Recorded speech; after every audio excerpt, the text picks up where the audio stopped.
Okay, so Tiny, you've entered the castle, and you've made your way through the dark halls. Mm-hmm. It's eerily quiet.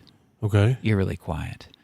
You start to make your way up these stone steps that you know are leading to the tippy top of this castle. Are there spiral steps? Of course they're spiral steps. What a stupid question. It was. As you get closer to the top of the spiral staircase, you feel something sticky under your feet. Ugh. It was like a movie theater. All of a sudden, you also hear a low breathing, a low, slow breathing. You get to the top of the stairs, and in front of the large wooden door stands Marcus. In the darkest black armor you've ever seen, that if you were to touch it, you feel we would just fall into the void that is his own body. Is it Vanta? Yes. I feel like it's Vanta Black. Yes, but non-copyrighted. Yeah. And behind the door is Austin with this funny little keyboard that you breathe into instead of using electronics. Oh, like a melodica. Yeah. Yeah. So you run at Marcus. Okay. And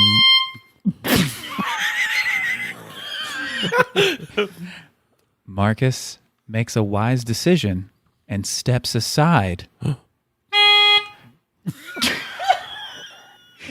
as you barrel through the wooden door. With your athletics being so high, you do a roll into a stand, and you see Austin standing in front of the window staring at the moonlight. And you say, super cool doing it. you look so cool doing it. And then you say, "You're married!" I rescued the princess, and now we're going to get married and have little babies. This is the dumbest fucking instrument I've ever seen. It doesn't even work.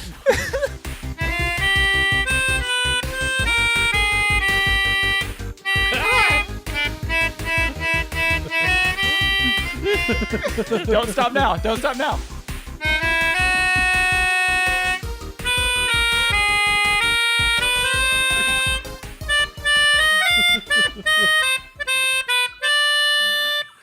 Hey, everybody. I'm Dane Holland.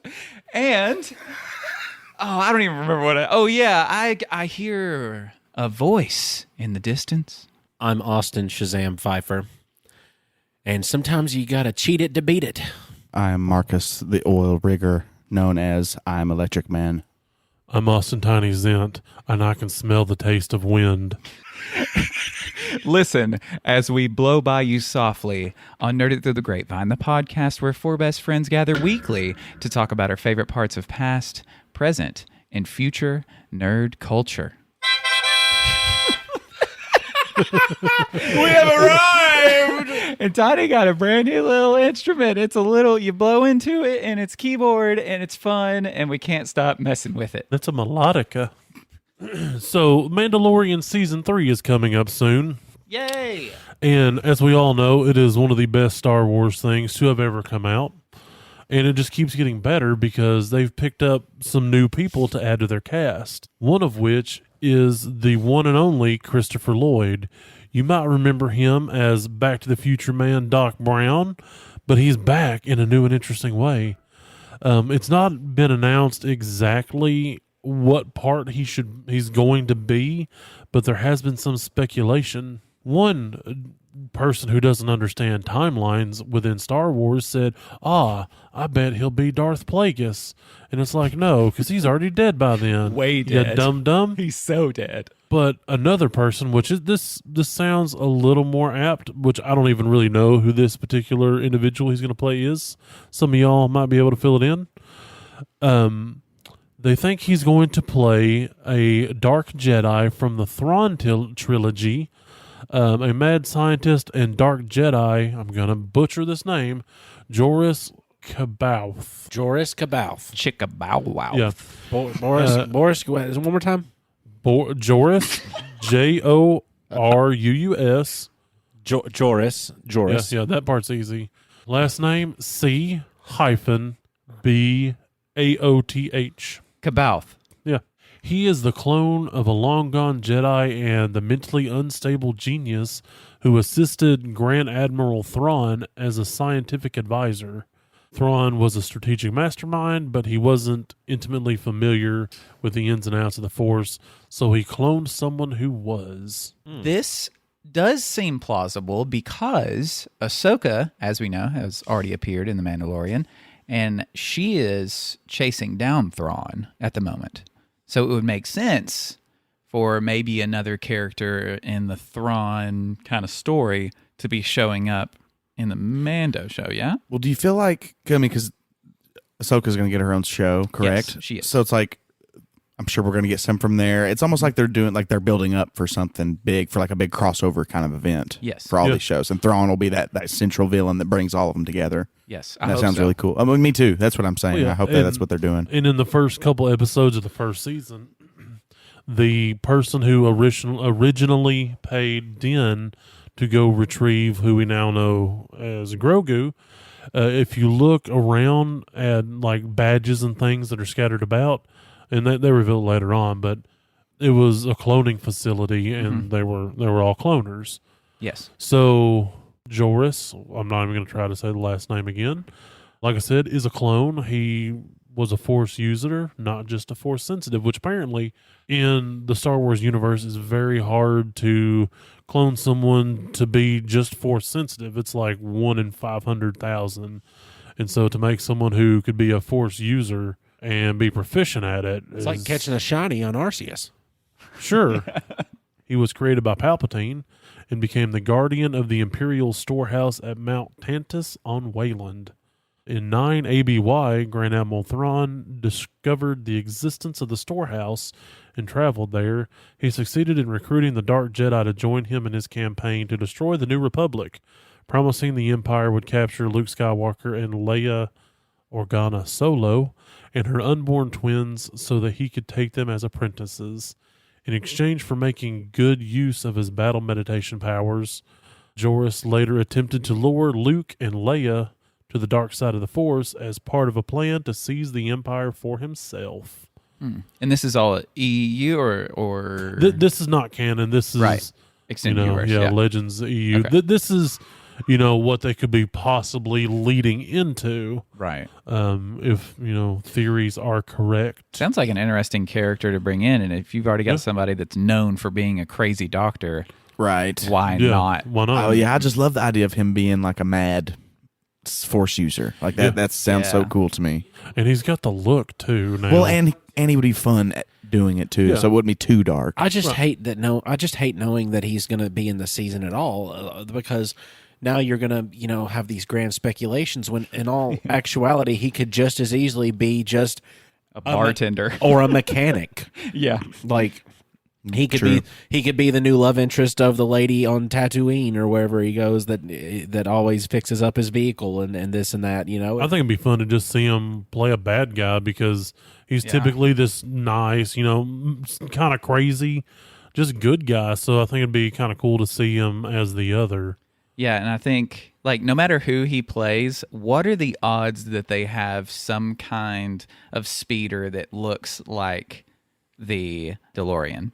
Or they're going to mention something like, what happens when this, Reaches speeder gets flux 88 capacitor. miles an hour? Yeah. There's going to be some little Easter egg somewhere. There that, has to be, and I think it's going to be very in your face. I But hope- maybe hopefully not. not. Maybe Hopefully not. not. Maybe he'll just show up in a DeLorean basically that floats, and it's just kind of the scene is hardly any time. I'd at be all. fine with some blueprints for a flux capacitor laying on the side of the desk or something. He reprises his role as Doc Brown in other occasions besides Back to the Future as well, just popping in different universes. He popped into a Seth MacFarlane movie, A Million Ways to Die in the West. He is the man in the DeLorean. He is the Man DeLorean. By God, he This did is it. why Oh my he's God. there. Thank you.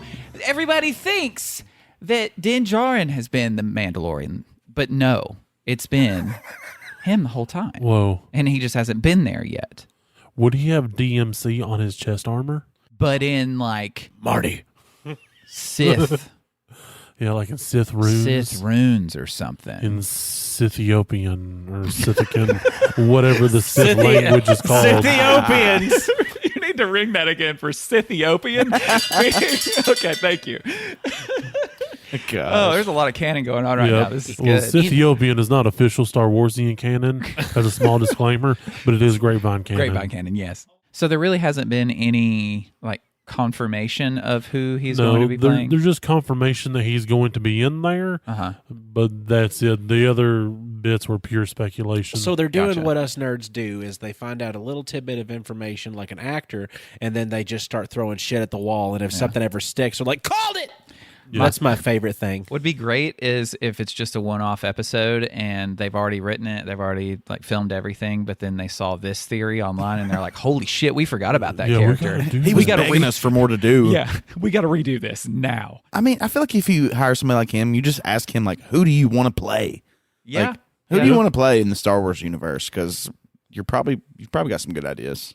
I always wanted to be Jar Jar Binks. But I don't know. Maybe he sucks. Maybe he's only good at just reading lines. I don't know. True. He has a great voice that's very unique because it's not great. I say great voice, and what I mean is he's speaking whenever he's speaking. Great Scott. Yes. Well, and realistically, the only thing that they're using to base this theory on of him being this clone mad scientist guy is the fact that he basically played a mad scientist who traveled through time with a adolescent man. Right, they're typecasting him. Yes. Yeah, pretty much. Yeah. He's been other things, but also that. Yeah, I mean, that was his biggest role, But we just don't remember what they are. Yeah, I mean, he's forever Doc Brown. Absolutely. Besides Natalie Portman, I can't think of any other actors really that I've like already known pretty well outside of the film. Like Star Wars is kind of where they got their stardom mainly. And it's really weird seeing like in Mando, like, because we've had the comedian guy, Bill Burr. Yeah. We've had Bill Burr. And he was good. I thought he did really great. good. He was a wonderful character. Yeah. And Danny Trejo is the Rancor trainer. And so my gosh, it's these really weird. Yeah, it's this really weird thing because when you see them on screen, your first instinct isn't like, oh, that's a cool looking Star Wars character or whatever. It's, oh, it's this actor, which is weird for me because I've always been lost in the Star Wars universe to where like I get lost in it to where it's like my universe doesn't exist. Yeah, it's almost like Star Wars has already got enough star power. Like big name. You don't need any more. No. You don't need to get like big name actors for Star Wars. You can make stars. There is another theory that I just seen, and it leads credence to Christopher Lloyd being the Man DeLorean, because as we know at the end of the last season, he removed his helmet and he was disavowed as a child of the Watch. And so he has to go back to Mandalore to the mines to basically regain his honor. And so this theory states that he could be playing Toby Dalla, which was in Star Wars number 68 and 69, which is non-canon.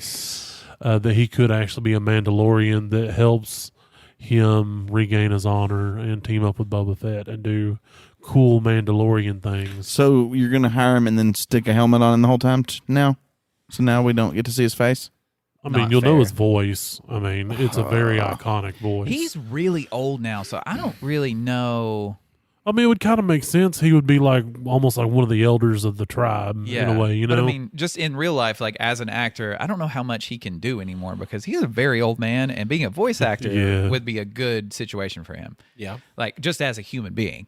But in the world of Star Wars, he does have a voice that would be interesting behind a helmet too. And it could, allow him, if he was the Mandalorian character, to still have that really cool pivotal role and still do the actiony scenes, but he could just do the voiceover. You don't have to see it's him. Kind of like they did with Darth Vader and that Scottish gentleman that I can't remember his name, which also, if you've ever watched original footage of the man that was in the Darth Vader suit as Darth Vader, it's weird. It is weird and hilarious because the man is very Irish or Australian, depending on your point of view of things. Depending on how far into the impression you've gotten. Exactly. I feel like he was going for an Australian Sith, and he just overshot to Irish. That's the real Scythiopian. Yeah, there we go. Yes. So I've been thinking about some different stuff this week, and one of the things was actually introduced to me by a listener of the podcast. Her name is Jessica, and it was of a mod that she saw on Elden Ring. And the Elden Ring mod is called Just a Chair. Okay. It wouldn't be really all that interesting, except the video was a TikTok. I'm sorry, Tiny.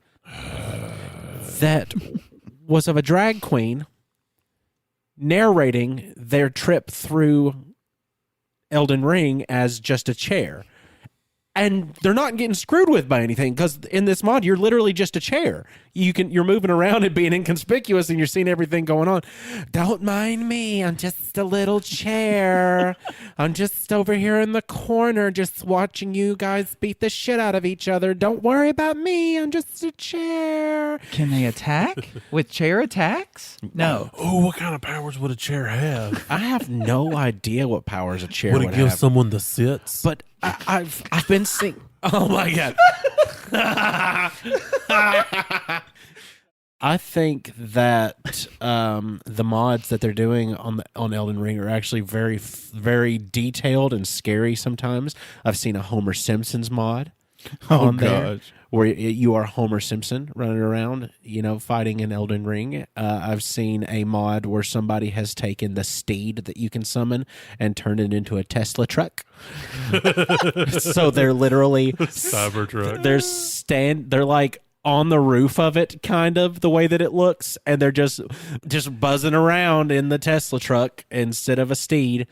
And it got me to kind of thinking a little bit, like, where did this stuff come from? Where did these mods come from? Because a lot of our favorite stuff about Skyrim, at least mine, were all the mods that came out later on that were actually kind of pre-installed into the diagnostics of the game. There was a bunch that were already there you could activate, and it enhanced the gameplay for you, just depending on what you're wanting to do. For me, I'd already been through the story. I just wanted to go through the world, see the upgraded versions of it, and I was able to put on extra graphics for like enhanced trees and better wind and things that would all make the scenery look more beautiful.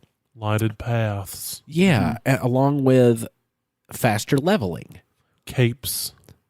Capes? Oh, yeah, you can do like a cloak mod, because I have it on mine, man. where you actually have a cloak and it like flutters in the wind, and it's awesome. See, once I got to fast leveling, I kind of lost my momentum, because that made the game just squishy, and Skyrim's not an easily squishy game. But, whenever you go and you level up just a few times, and all of a sudden you're having to face off against like the hardest creatures in the game, that's one of the things that ruined it for me, because the game does that progression to where your level rises, so does the level of the opponent that's coming at you. And that sucks when you're fast leveling, because it's hard to get your bearings on that. You're not quite used to all the extra mechanics and the fighting and everything else like that. So even though you're super high level and you're buffed, you're still getting thwacked a whole lot, and you're not being able to do jack crap about it. That's why you play a face tank, man. Just get out there with your big two-handed great club or great axe or hammer or whatever, and then just like waylay them in the face. And that's what I did. When Skyrim originally came out, like for console, there weren't mods. Like the mods were only happening on PC, which is where mods always begin, because people can get access to source code for the game and put their own artifacts into it and screw with graphics and do all kinds of stuff. And most of the time they're open source, to where they just give other people these mods. And it was so successful with the console, and it was actually extending the gameplay of Skyrim. It was extending the life of the game, that the console versions, like you said, like they made it to where like, okay, now it's just built in. Like I know at least on PlayStation it was, to where you just get to access mods and just check mark them. And a lot of these are made just by players that even the company has purchased like from them to be able to do this. And there are so many online to be able to do that. And I honestly think that's why Skyrim is still, like, people still play it. Like, still now, it is a wonderful game, and there's so much you can do in it, so many different characters you can make, but these mods are making it a totally different experience. Completely different. And there's a very good connection between these people that are able to take these games and alter them in the way that they want to be able to have their desired appearance on there or their desired gameplay on there, or just editing the world to look and feel the way they want it to. They would be considered, I think, code masters at that point, because they are able to do such, which also happens to be the company name, Codemasters, that developed the original editing software for your video games, the Game Genie. Now, the Game Genie was originally released in 1990, and the Game Genie is kind of your original first step and look into the idea of these games exist, but what if they had different mechanics? What if this could happen? And the Game Genie originally started in 1990 for the original NES system. Whoa. The original NES, you can mod it with a Game Genie? Yes, the original NES had a Game Genie. Wow. And it attached to the end of the game cartridge, and then you inserted the Game Genie into the actual slot. So that it kept that same shape and form through all different variations of technology that came out for a little bit. They did that for the Super Nintendo. They also did that for the Game Boy. They did that for the Sega Genesis, and then they did the final version that they'd ever done for the Game Gear. And the Game Gear was so far advanced in its time as a colored screen handheld device that it actually ended up breaking a lot of the Game Gears because of the different components that they had going on. Which, what they deal with now is all these games are online. And all these games are, logged into this massive server of information, and the editing of those games and changing of those games, you have to be in an offline, unaccessible mode to those servers, because if any of your code leaks onto those big servers, you could cause catastrophic failure for that. And that's why that's so, you have to be in that offline mode now. But in these days, back in the days of the Game Genie, you didn't have that. You had one-shots. You had your cartridge, you had that world, and they were breaking. They were taking things and reprogramming them to, I can't talk. No, I'm you can't smacking say my- that. So try that again. Smack Try your that one mouth, again. Daddy. Try it again. God, I can't say reprogramming for Yeah, some you reason. can. See that was just it. did it. That was it. How about I that? believed in so you. they were reprogramming these didn't. games, and I can remember playing Super Mario World on the Super Nintendo and being able to run and jump, and instead of his arms flying out to where he could fly a little bit and have those elongated jumps, he could just run on the ceiling of the game, just the top part of the game. He could run on the top part of the screen, just all the way across everything, and it would make him cling to the ceiling of the game, whether it was the sky or the top of a cave or the top of the something in the water. You could just run on the top of the screen and just avoid everything and speed run it that way. It was absolutely awful. It was absolutely awful. It was a gimmick. It was more of a gimmick then. So was the Game Genie like a precursor to the Game Shark? Yes, it was, because the Game Sharks came out around the disc era of video gaming with the PlayStations. No, I had one for Game Boy, I think. Yeah, there was also one, I believe, on Sega Genesis. There was that a it went in Game Genie style. Game Sharks were the ones that came after the Game Genies, but ended up lasting longer because of their adaptability with technology. Never for cheat codes, right? Yes, and that leads me into another thing as well with the game editing. People have been doing this for a long time, even to the fact that they can program into these games button combos, just like the Konami code. Where you've got the series of buttons that you would hit to be able to, skip past levels and this and that, or do ultimate moves in video games to go ahead and end a certain round. They had this specific one, and guys, you know how my brain logs on to really stupid random stuff. All the time, constantly. Yeah. If you can go back to Grand Theft Auto 3, Nope. and you have the controller in your hand for the PlayStation, and it was L1, R2, left down, right up, and you got the weapons pack with the bazooka in it. And that's just from the backlogs of your brain. That's from the backlogs of my brain. Have you checked that, or did you that's just your memory of it? L1, R2, L1, R2. It's actually a repeated version, and then left down, right up, left down, right up. Cool. Yes. One of them listeners out there will look it up. We'll Google it. They can look it up because that came off of a website at the time that I got all of my cheat codes off of, which I don't know if everybody ever used this because now it no longer exists, but it was something of that's even Wikipedia doesn't have much to say about it because I was like, man, I spent a lot of time looking up stuff on Cheat Code Central. Yes. And Cheat Code Central like fueled all of my gaming experiences because if there was ever stuff that I got through the story of, but I didn't somehow unlock all the characters, I'm like, Cheat Code Central, show me how to get there. And it did. I totally forgot about Cheat Code Central. Tony Hawk's Pro Skater was amazing. Yes. Moon gravity. Moon gravity, Well, please. I'm going to give y'all another sad story from Tiny's childhood. Oh, no. So now my stepbrother, he would bring over his gaming consoles for us to play, except for when I actually, bought an N64 with my allowance. But here's the thing. In order to get cheat codes, I had to go visit the plug because we didn't have internet, not at my house. No. So what I would do is I would go to my friends at school and be like, hey, you got internet at your house? And I'm like, yeah. What are you, poor? And I'm like, yeah, I absolutely am. And I would pay them upwards of $5 for handwritten one sheet of paper of cheat codes for various games that I came in contact with, either on the daily because I owned them or on the bi-weekly because my stepbrother owned them.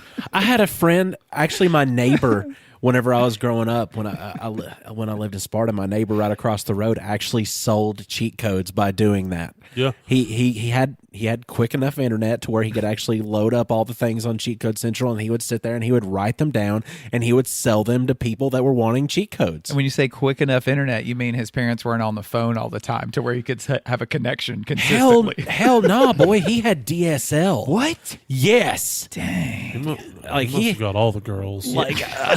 You've got mail. My one gripe with the modding and the editing of stuff now, that people are actually programming stuff into games that are online play that affect everybody, like AI. Like they're programming bots that are like indestructible bots. People can't defeat them. They've got different kind of hacks and different kind of things on their characters to where they're getting in there and they're just ruining gameplay for people. And oddly enough, I watched a television show that called that.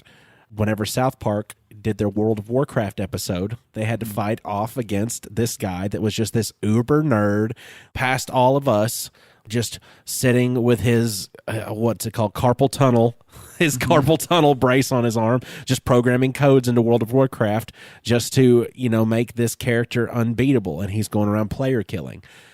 That's the kind of stuff that I'm worried about it ruining gaming experiences for people like that, because people like me that get on like an online server, I'm not quick.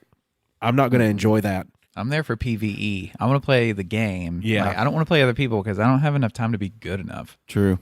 I think mods are so cool. I think the more that the people who make games embrace things like that, make them uploadable, make them shareable, encourage your players to create things within the worlds that you've given them, the worlds they've bought from you. I mean, I just think it's one of the coolest things about games. It's free work. It's free designers for It's your so own awesome. product. Yeah. It's incredible. And it's like your own little variant of the way that it should be. Yeah. Like it's very cool. But also it's like with great power comes great responsibility. That was the the Death Star in the sky of Skyrim. Have you ever seen that one? Oh yeah, That's or the so cool. the Zelda moon, Yeah. with the face in it. But there's also things that in Skyrim. One of my favorite mods is it's a lush forest. So all the foresty areas have more trees in them to where it's actually, I don't know, it feels like you're in the woods. And also water, to make the water look more realistic rather than these repeating patterns of waves that kind of, if you look from a high enough view, you can see the repeating patterns. It makes me a little frustrated that all these random people out in the world that have just been playing this game have been able to do this to this game to make it this much better. And yet while they were making it, no one in the entire department was either hey, the woods don't feel like the woods. It just feels like trees have been plopped down here to make you just have some kind of obstacle to make the scenery a little different. either that happened where no one brought it up, or somebody brought it up and they're just like, it doesn't matter. Like, we need this out at this time because we've set this date. So we've got to get it done. Like, so if you have to make it less slush, don't worry about it. We got to get it out. And I think there's this mix between like, this is so awesome that people are doing this and we get to take advantage of it. And also it's frustrating because there's so many things that are so easily done, apparently, by so many different people that they couldn't do it to begin with Right. to make the game better. I don't understand that. Some of that's probably just the dating of it, like, because it is an older game. But Yeah. then some of it, like you said, I'm sure they could have done a better job on the front end of it. Yeah. Well, there's examples like Ark, Survival Evolved, one of my favorite games.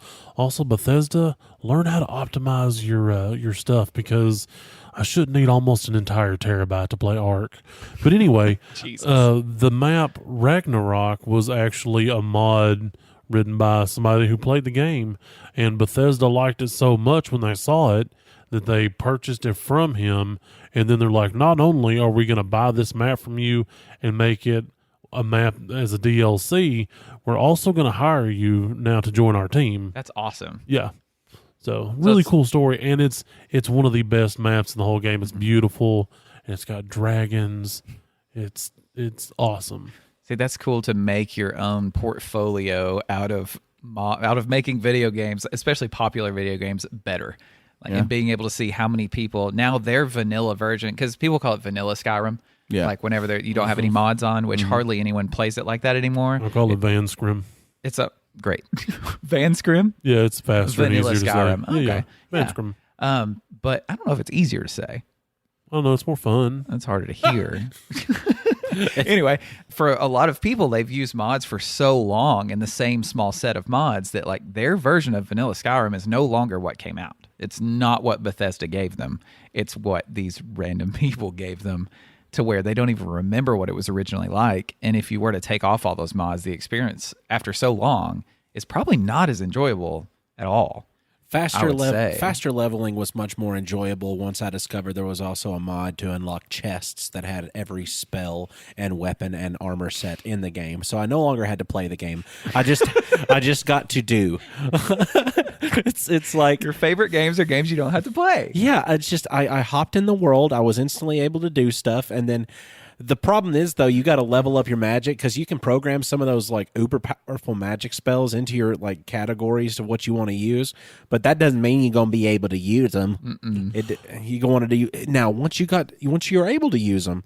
Do you remember the giants? Did you ever pick fights with giants while Yes, you were? Oh, yeah, of course. constantly. I Okay. hunted them. Okay. I got a lightning attack that was, it had a build-up time, which a lot of attacks on Skyrim don't have much of a build-up. This one literally required both hands. You had to summon magic in those hands, and it was a 1, 2, 3 unleash.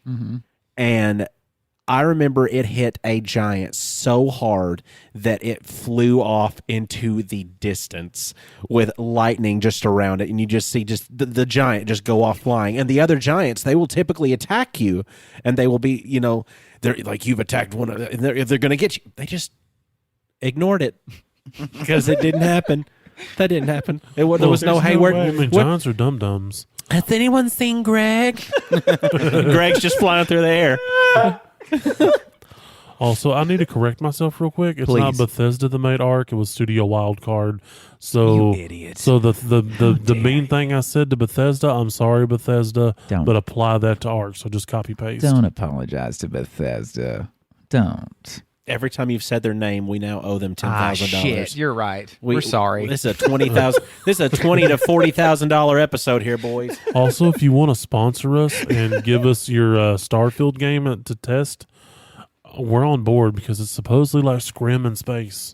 Ooh. Space Scrim. If Elon Musk still hasn't given me the Neuralink, I mean, you're surely not going to get anything from Bethesda. Well, have you tweeted at him? Have you tried that? No, I haven't. I'm not too good at the Twitter machine, and I'm also scared. I thought you were scared he might actually go, yeah, let's do it. No, I'm not scared of that. I want it to be more organic for something non-organic to be planted in my brain. It's got to be organic, baby. Yeah. Okay, so Starfield, you're telling me, is like a high fantasy, but set in the future? No, it's like outer space. The video I watched yesterday, is they were kind of speculating and showing you just a little bit to get you teased. Okay, They so it's show not actually a high landscapes and fantasy. companions. No, it's literally in space. Okay, because for my topic, I want us to. I don't even. Yeah, no, this is a reimagine. This is a reimagine session. Reimagine everyone. movies? Reimagine movies. Reimagined. Reimagine movies. Reimagine. Okay, we did it. There we Thank go. you. We got to That made do me it. feel better. It's in the contract, Marcus. I'm sorry. So I'm thinking we could do Armageddon. Okay. Because I'm trying to kind of, there's been some recent episodes that have inspired this topic here. We have referenced Armageddon quite a bit on the Armageddon. last few episodes. Last week we talked about space elves. So Okay. I want this Armageddon meteorite scenario to be happening to a high fantasy setting. Can it also be set in the time of the Wild West? I mean, maybe there is some So of it's- that kind of fashion Well, maybe it could around. make it steampunky. Okay, well, yeah, I mean, whatever. we don't have to. I just Whatever. think it'd be cool. That's just stylization. I'm fine with that. Yeah, Stylize it. it's high fantasy, but there's some fashion. Yeah. That's all I've got. And from there's maybe some random tropes to help Please, us bring keep one us up. going. Do it. So Armageddon set in a high fantasy setting. Oh man, they got to figure out how they going to get up there into space. But what else And is going on? destroy the magical meteor that's coming Yeah. I mean, from space. besides, there are many different fantasy worlds, but I'm going to put dragons in this one. Wizard and dragon is spaceship for me. That's where I'm at. Yep. Yeah, And I'm right there with wizards you. are astronauts. Is where I'm at. Absolutely. Wizard riding Okay. dragon has to go solve the situation. What was the problem they were having in Armageddon? Was it a comet heading towards Earth and they had to go kill it? Meteor, Yes. but yeah. Is that what it was? Yes. Okay, it's been a while. I think that the ragtag team that would have to go into space, if we're going to make it similar to Armageddon, it would be Traditional fantasy races. Yeah, Kind of like wizard, dragon. yeah, So yeah. dwarf, elf. It would be like man. the Lord of the Rings for their crew. You'd have the Fellowship almost. Exactly. I'm loving it. The fellowship, I'm loving the it. fellowship is almost the construction of the crew. So you've got your dwarf that's got like your little minor skills. That's also got your technological construction for stuff. Everything's all mechanical. You've got your high elf race that's like Steve Buscemi's character that claims that he has like 3 different doctorates, and that's the reason that NASA is accepting him into this program. He's overly confident in everything that he's saying. Oh gosh, Michael there's- Clark Duncan's character can be an orc. Exactly. Oh my God, it's so ready. It's Bruce Willis's character is the only human character from the race of man. He can be a variant human, so he gets an extra feet. He has 3 feet? Why would he need would three he- feet? F-E-A-T. Oh. Would that make okay. him a hobbit if he's Okay. only 3 feet? That's a hobbit. I just clicked a random trope, and it's called desert punk. And it's the term Ooh, I like this already. much of humanity has gone to outer space, but apparently all the planets they could settle on were dry, desert-covered worlds. So maybe one of this is happening to one of those dry, desert-covered worlds. Oh, man. Maybe. Ooh. Something that, like that. that brings in the cowboy hats. There you go. They're all cowboys. And what if this version of magic has to be drawn from a water source? So magic is very rare, and to use it is using up resources on the planet. So there has to be an understanding that if we were to save our planet from this, you said is a meteor or an asteroid? What is technically when it's entering Earth's atmosphere? Well, a meteor Yeah. is more meat based than Right. an asteroid. Yes. An asteroid is also meat based, Ass-based. but it's from Yeah. a specific portion of an animal All right. and not really comprised of the whole thing. So Okay. all asteroids are meteors, but not all meteors are asteroids. Word. So as the asteroid's heading in, there has to be an understanding that, okay, we can stop this, but we're going to use up a very large portion of our resources in order to save the planet itself. So I think there's going to be a political situation happening Yes. in this fantasy setting as well. Yes. Kind of like Don't Look Up that we've Yeah. seen recently. Yep. I think that would be a part of Well, it. because if this even were if the we situation. even if we do stop it, we're still all these people are gonna suffer Yes. and die because Yes. all of our magical energy and resources have been spent up. Well, Yep. are they water miners? Are they like mining the planet's surface? I don't know, get but water? maybe they're That maybe depends. whatever the big cosmic meteor or whatever it is that's about to hit the planet is like has some sort of moisture on it that they can draw from or something, and so that's why they have Yeah. to go to it to perform the ritual in order to turn it around or stop it or Like it's got ice delve core. deep into the man. minds of it to bust it up. And it's the same make or break scenario as Armageddon, because it's either they use up all of the magic on the planet to get to the meteor in order to get on there, harvest its water to use it for energy, and also dismantle it and keep it from destroying the planet, or it all goes to shit. Ooh. I'm right there with you, but I'm going to tweak it just a little bit, okay? Just a little bit. Okay, see, the original plot of Armageddon was to blow it in twain so it misses. Yeah. So inside of this meteor that is meat-based, they're wanting to blow it in twain, but the whole entire middle is water. So they want it to get just close enough to the planet and explode at just the right point where it rains all the way over the planet and makes it not desert. Ding, ding, ding. Sounds good to me. It has to split at the exact time that it needs to, otherwise Yes. they're going to not be able to harness the power of that water. Now, Yes. I see, with this being a fantasy setting and magic being involved, could there be some kind of time kind of messery to where there are two different, as they split it in twain, something messes up with time to where there's one version to where they've done this. They've saved their planet, they split it in twain. Water has now been on the earth, on the surface of the planet, or they failed and now they are the only ones existing on this meteor. Or whatever Filled they with do water. on the meteor is what causes the Earth to have gone dry in the first place. Or Like somehow they've caused this meteor. It's all like a loop. You know? Yes. Well, and the dad, of the love interest of the young guy, he Also has plays to- by Liv Tyler, who's an elf in this world as well. A space elf. Yeah. Be A space- specific. sorry. Well, the person playing the Bruce Willis character, he's got to go into the rift and close it so everything happens as it should. Otherwise, it's going to tear apart the fabric of both universes.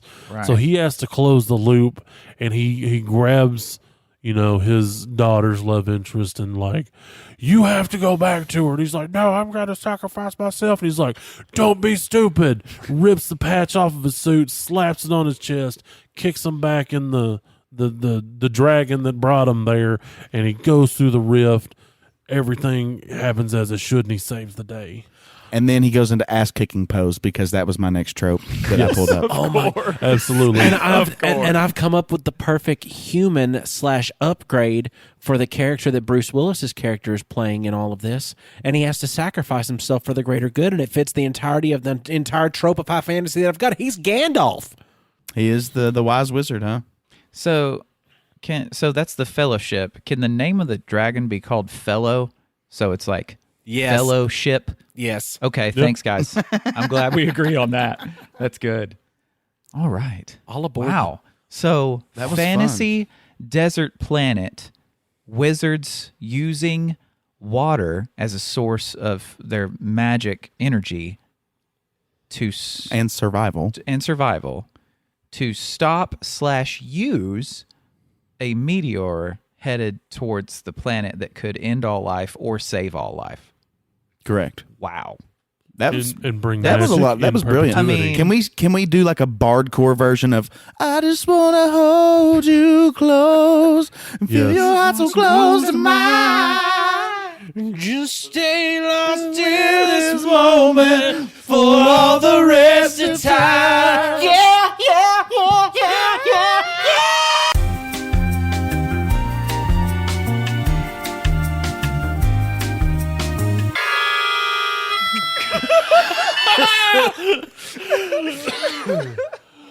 It still had spit in it from when you had it, Austin. I'm Delicious. kind of disgusted now.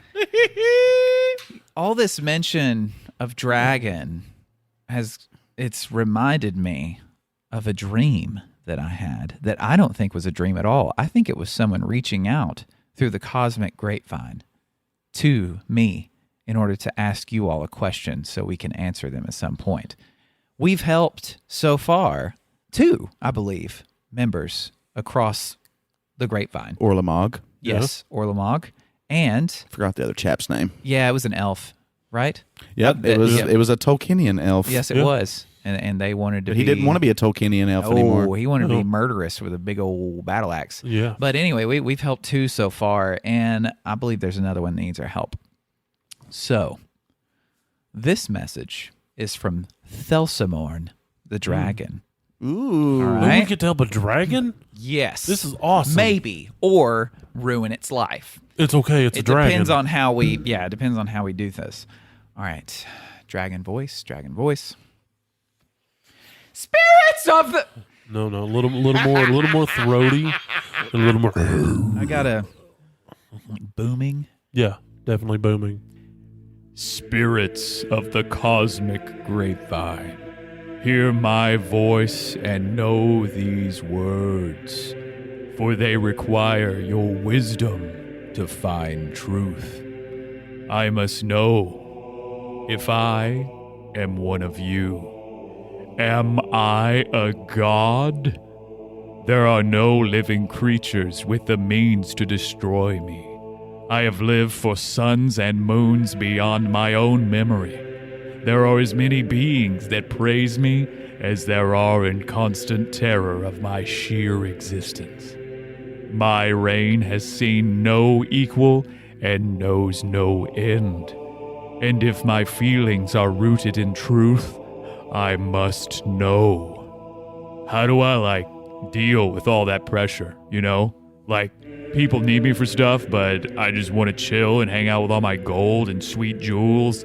Could you blame me? This stuff's so shiny and doesn't bother me with questions or try to kill me all the time. So, let's say I'm cool with it, right? Now what? Do I get, a religion or something? I have no clue how this part works. Please, lend me your guidance, for one day you may bow to me.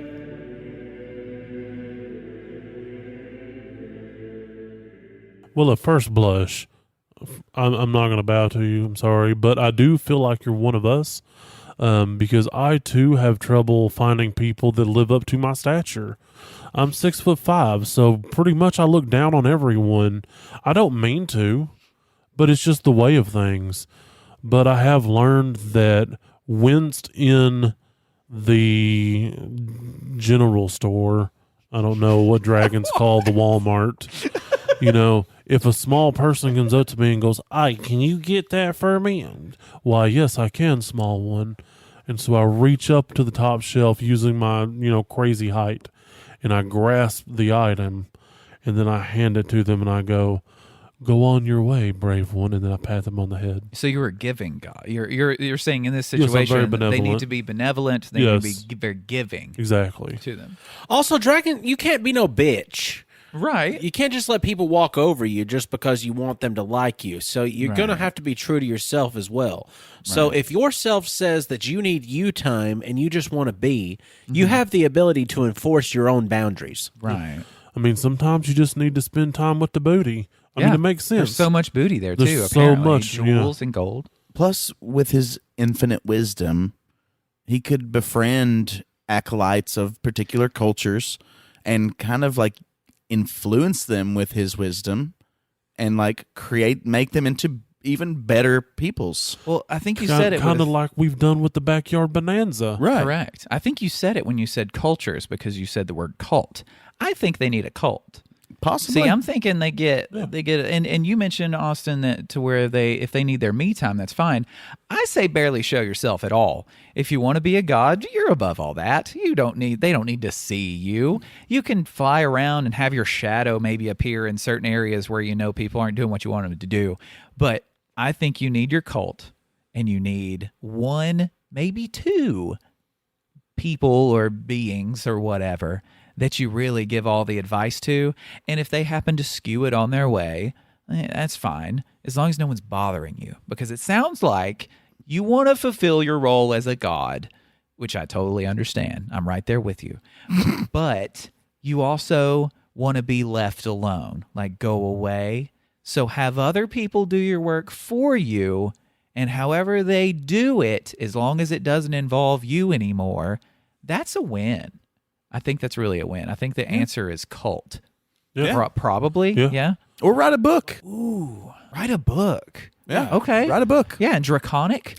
Have one of your acolytes scribe down your heavy thoughts. And, you know. And I think what you should do is you should have giant stone monoliths with only a select couple of words engraved into them, sprinkled all over the world for people to learn your language one word at a time.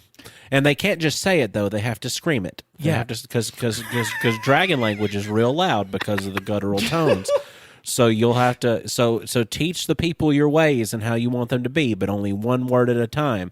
Otherwise, they might unlock the full power that you have also as a dragon. You got to keep them busy. As humans, do we even have the anatomy to speak true Draconic? I don't know if we do, but I know that in our search for these words, we're also going to find tombs that have lots and lots of cheese. Yeah. And sweet rolls. Just abundancy, just dead body, sweet roll, dead body, wheel of cheese. It's going to be there. So also explain to us, Dragon, if you can ever contact us again, why in your dragon hordes and dungeons of myth, why are there so many perishable items that have gone unperished? Is this magic? Is this glitch in time? I need to know why there are so many. Why is there an apple next to a 700-year-old sword that nothing? That why is this apple still edible right now? There's nobody here alive. Please tell me. That's my question to you. See, now I think they need to search out whatever this is that's allowing this to happen, because this sounds like their biggest threat as a god. Something that can make perishables non-perishable. Because the secret to immortality is also, immortality. That's the downfall. That's the downfall of the dragon, is something else being old. There is another option too that we can explore. Dragons can polymorph into whatever shape that they so wish. So, what was his name again? I don't want to disrespect him by saying the wrong name. Thelsamorn. So Thelsamorn can turn into a wheel of cheese, human, and then he can seek another pile of booty of a different sort. But what if they can't transform? What if it isn't this? Well, if he is realm? truly a god, then he should be able to polymorph into a human and seek out another kind of booty. That's a very subjective idea of what a god is. I think you've offended him. Oh, he better not seek out that I'm kind of just booty if he's saying, going to look, be. It's a suggestion. It's not a requirement. Powders and creatine supplements. You have a fight on your hands, dragon. Look what you've done, Thelsamorn. You've upset the GNC pirate, and now he's in fear of his booty. So whatever you do, whatever cult you form, however you get them to leave you alone and yet still maintain your godhood, the number one rule as a god always is to not upset the GNC pirate, or all of your gold and jewels will be at stake against their whey protein and their antioxidants.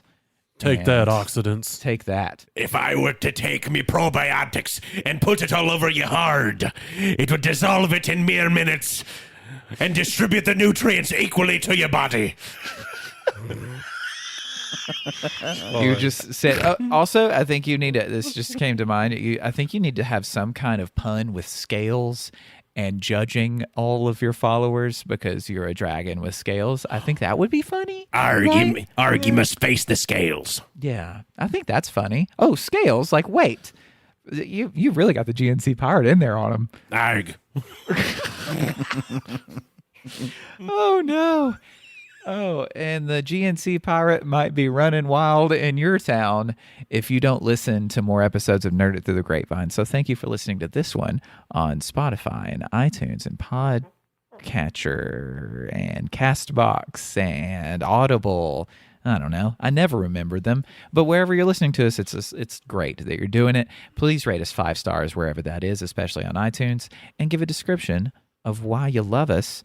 Or give us 5 stars and give a description of why you hate us. That's also fine. You can also wear us on your bodies or consume liquids through us from our Teespring link as you go and order clothing or mugs or other kind of things with our logo and names and things from the show that no one on earth will understand what you're wearing other than those that also listen to the show. So probably your closest friend or your sibling. And you never know who you're going to meet at the Bonanza. And if you'd like to meet at the Bonanza and discuss with us a little bit about the benefits of the GNC Pro membership, you can do so by getting on Twitter, Facebook, or Instagram by looking up at Nerd Grapevine.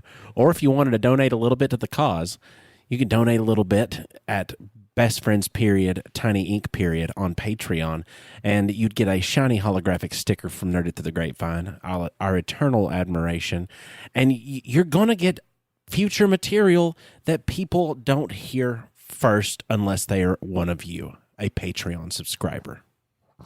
And, whatever you do, just don't try and discuss this podcast with people that don't know it as much as you do, because it's going to come off like you're a little bit nuts. They're not going to understand the references. They're not going to understand that there's no actual pirate involved with the GNC like mascotting programs or anything, and it's going to cause their brain to have a little bit of... Our podcast can be considered booty of the third sort, ear booty. So join us on Discord, and there's meme channels. In the month of May, we're going to stream The Warriors of Virtue. It is a movie from my childhood that is epically awful and epically great all at the same time. It'll be a great time. Maybe there'll be more people this time, but it'll be a happy, slappy, fun time. We're on there live, uncut, uncensored, and fully circumcised, so join us. Now, Tiny, Yes. if life or the universe, the Cosmic Grapevine, were to send you plump little grapes through the atmosphere, meteor shower of grapes to your fantasy world, what would you do? How large are these grapes? Use your imagination. Are they Bud. I don't normal know. grape size or gigantic Let's say grapes? they're like apples. Like each grape Okay. is an apple size. I would probably... No, each grape is a watermelon size. That's bigger. That's Okay, funnier. then I would watermelon. not. I would not try to catch one on my tongue then, because that would be real bad. You trying to catch an apple one on your tongue? I mean, yeah, I don't feel like an apple-sized grape would try to break my face. Imagine an apple though But- falling from space. I like Yeah, it's coming apples, like though. That's- bajillions of miles per hour. Yeah. Don't want to Well- close my eyes. I don't want to fall asleep. I would gather the grapes together and then I'd consider them booty of the fourth sort.